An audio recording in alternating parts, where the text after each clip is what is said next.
selamat datang di channel Generasi Disiplin, channel penuh dengan kedisiplinan seumur hidup ya enggak? Iya. Nah, itu disiplin. Iya nanti tanyalah. Oke, di topik podcast kita episode yang ini nih, kita akan membahas tentang pelecehan seksual. Langsung berat-berat gitu loh bang. Iya nggak apa-apa. Jadi bintang tamu saya ini, bapak saya sendiri ceritanya. Ceritanya jadi nggak beneran. Pertanyaan pertama ya, apa sih pelecehan seksual itu? Segala macam interaksi sosial antara dua orang, di mana salah satu pihaknya itu merasa nggak nyaman dan nuansa seksualnya tuh ada nuansa seksualnya. Misalnya nih, ada teman kamu cowok ke teman kamu yang cewek ngomongin masalah dada, terus kan ceweknya nggak merasa nggak nyaman, ya kan? Ya itu tuh pelecehan seksual.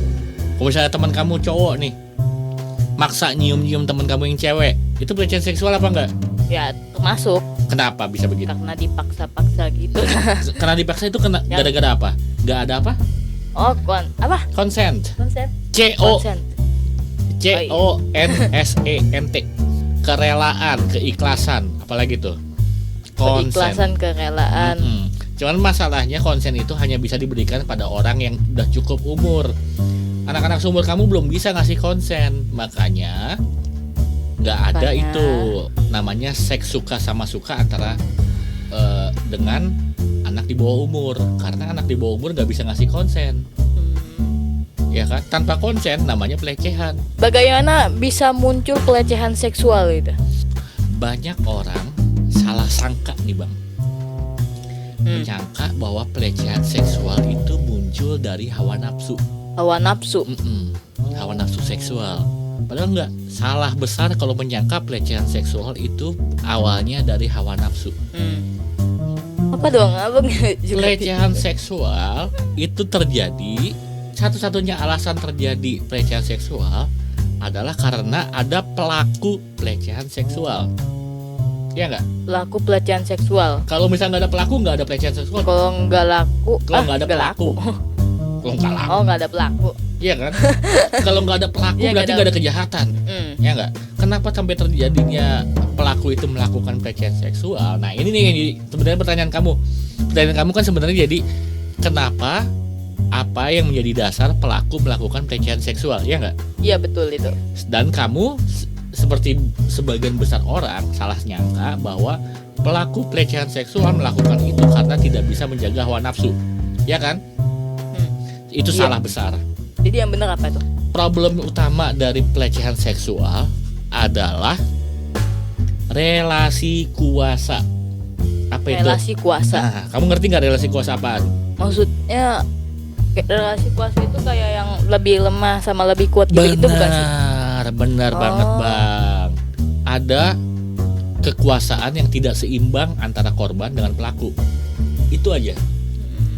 Ketika ada kekuasaan yang tidak seimbang antara korban dan pelaku, dan ketika pelakunya nggak beres nih otaknya, dia pengen mengintimidasi, menghina, ya kan, mengopresi, menginjak-injak harga diri dari korban.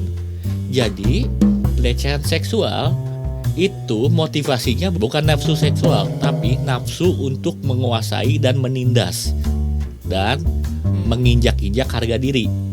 Sebagai buktinya nih ya, kalau misalnya emang awalnya sebabnya dari hawa nafsu, ya kan, perempuan yang menjaga kayak pakai kerudung lah atau pakai baju yang tebal segala macam, itu nggak akan jadi korban pelecehan seksual.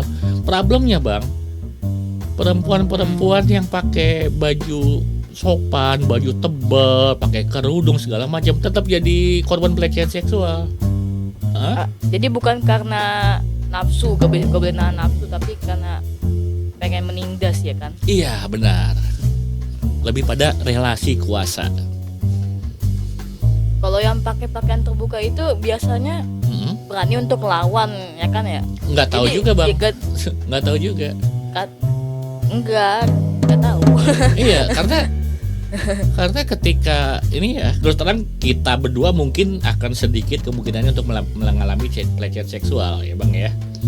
Ya, Tapi walaupun tidak menutup kemungkinan ya, cowok jadi korban pelecehan seksual itu bukan sesuatu yang tidak mungkin. Tapi dari teman-teman papih yang pernah kena pelecehan seksual, perempuan-perempuan dan beberapa laki-laki, ketika kejadian itu secara mental mereka jadi diem, jadi freeze. Karena satu, bisa ketakutan, kecemasan atas keselamatannya, bingung mau diapain gitu ya. Akhirnya gugup, akhirnya dia diem aja, bodinya freeze, nggak bisa ngelawan, nggak bisa teriak. Itu udah kondisi psikis kan. Ya kan, seringkali diamnya korban ini dianggap bahwa oh dia diem nih berarti malu dong. Nah itu yang salah tuh, nyalahin korbannya tuh. Karena dia diem dia mau dong, padahal dia diem gara-gara dia ketakutan. Tapi udah bilang ini topik berat. kamu yang mengusulkan, tapi ya udah ini topik berat loh bang. Tapi nggak apa-apa, kamu bagus lah nanya-nanya kayak gini. Bagaimana cara mencegah pelecehan seksual itu gimana ya? Ya jangan melecehkan. Ini dari kita. Ya dari kita. Jangan melecehkan. Dari kita. Jangan melecehkan. Kamu mesti sadar, cowok itu punya privilege, punya kelebihan, yaitu relasi kita rata-rata tuh lebih kuat, lebih gede daripada perempuan. Salah satu cara untuk mencegah pelecehan seksual dari kita adalah jangan melecehkan bang. Udah itu aja. Kamu tahu pelecehan seksual itu apa? Ya kamu pelajari pelecehan seksual itu apa, dan kamu jangan melakukannya. Dan kamu juga ingatin teman-teman cowok kamu ya yang suka bercanda tentang bercanda tidak senonoh di depan perempuan lah, segala istilahnya bercanda melecehkan. Kamu bilang aja sama teman kamu, jangan, itu kamu bikin dia merasa nggak nyaman, teman kamu yang merasa nyaman. Akal sih. Iya kan. Nah makanya sebenarnya cara yang paling gampang adalah kayak papi ini ya, atau kamu ketika punya anak cowok, ajarin anak-anak cowoknya untuk tidak melecehkan. Itu yang paling gampang. Karena perbuatan pelecehan seksual itu bukan dari nafsu ya, tapi dari keinginan sendiri ya. Iya, dari keinginan untuk menguasai, dari keinginan untuk merendahkan orang lain. Jadi nggak ada alasan habis ngelakuin pelecehan itu, nggak ada alasan untuk kayak udah kecanduan atau nggak bisa nahan nafsunya gitu. Nggak ada sih bang alasannya. Emang kita bukan manusia apa yang nggak bisa nahan nafsu. Lagian juga bukan gara-gara nafsu kan. Oke, apa peran media sosial dan teknologi dalam penyebaran pelecehan seksual? Kamu pernah kejadian kan di waktu kelas 1, ingat gak? Kelas 7 sih sekarang. Kelas 7 SMP.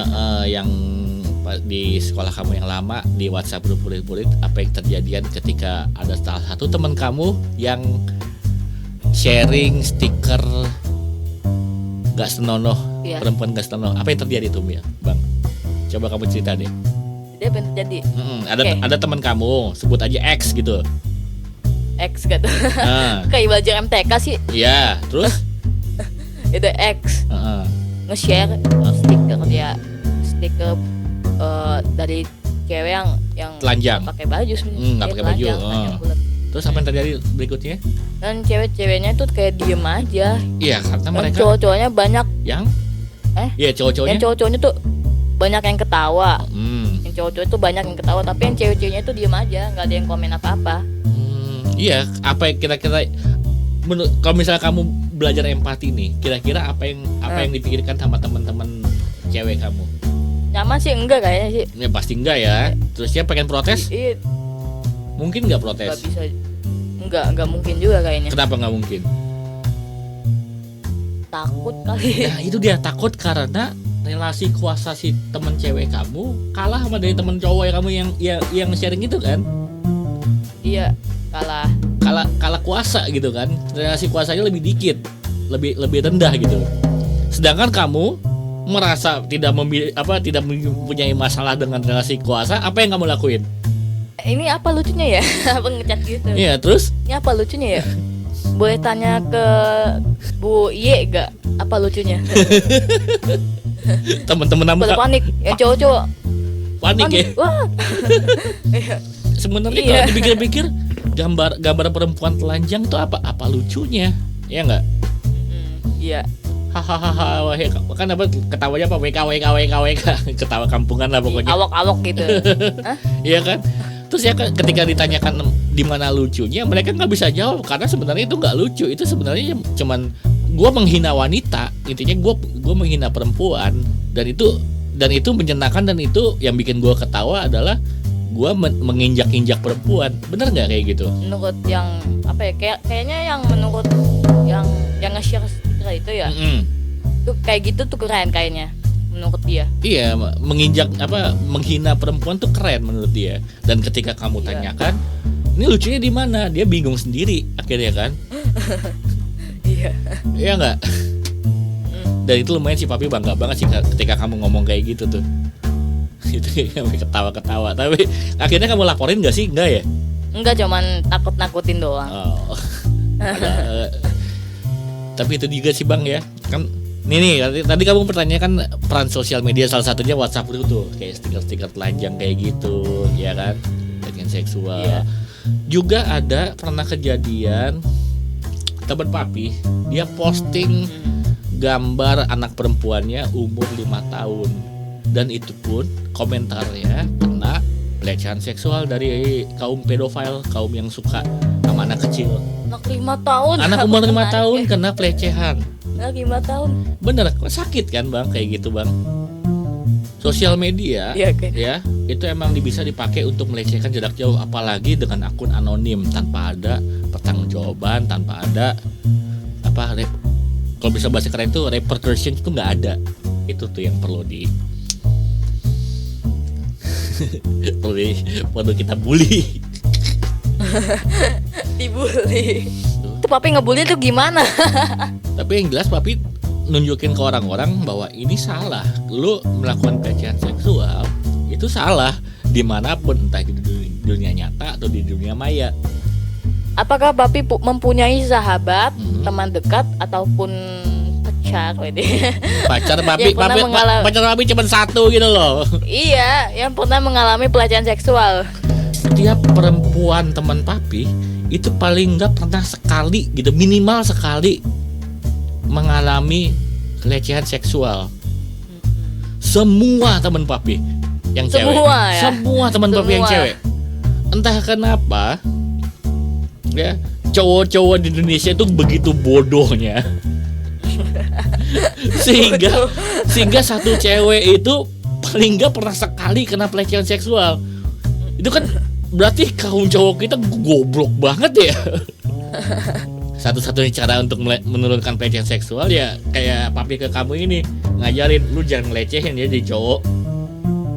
Itu doang salah yang ini. Nggak mungkin papi ngomong ke Anggun gitu ya, Anggun kamu nggak boleh keluar malam bla bla bla bla, kamu harus pakai jilbab bla bla bla untuk menjaga hawa nafsu gitu. Lawang gara-garanya bukan gara-gara hawa nafsu kok. Gara-garanya itu nafsu pengen menguasai, pengen menghina, pengen mengintimidasi, bukan nafsu seksual. Bener nggak? Iya.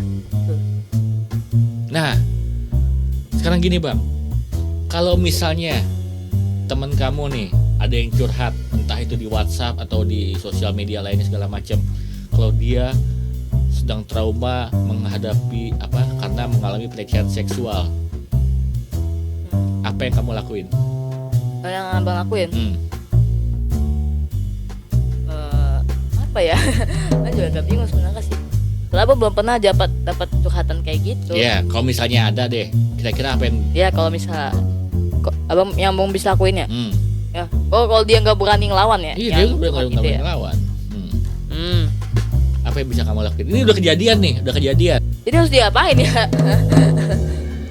Ini, Gelut sih. Bang, satu hal ya, ketika ada perempuan mengalami pelecehan seksual, satu hal yang nggak boleh kamu lakuin Apa? adalah menyalahkan perempuannya. Ah, lu sih pakai baju seksi. Ah, lu sih nggak berani ngelawan. Ah, lu sih keluar malam-malam sendirian. Ah, lu sih diem aja, artinya mau dong. itu namanya apa? Itu artinya menyalahkan korban, victim blaming. Itu yang nggak boleh kamu lakuin. Kenapa? Karena kita ya bang ya, sebagai cowok, kita nggak akan pernah ngerti gimana rasanya menderitanya jadi perempuan yang setiap hari, tiap jalan, tiap detik itu was-was takut dilecehkan. Jadi ketika ada perempuan yang menceritakan kegundahan hatinya gitu ya, ketika dia curhat bahwa ini gue habis dilecehin gini. 1, kamu jangan nyalahin. 2, kamu diam dan dengerin. 3, jangan sampai kamu kesannya kayak ngomong, kamu gitu, lu gitu aja cengeng, gitu aja nangis. Nggak boleh kayak gitu bang. Kenapa? Karena itu adalah sesuatu yang traumatis buat korban. Ngerti bang? Kok pusing sendiri abang ya?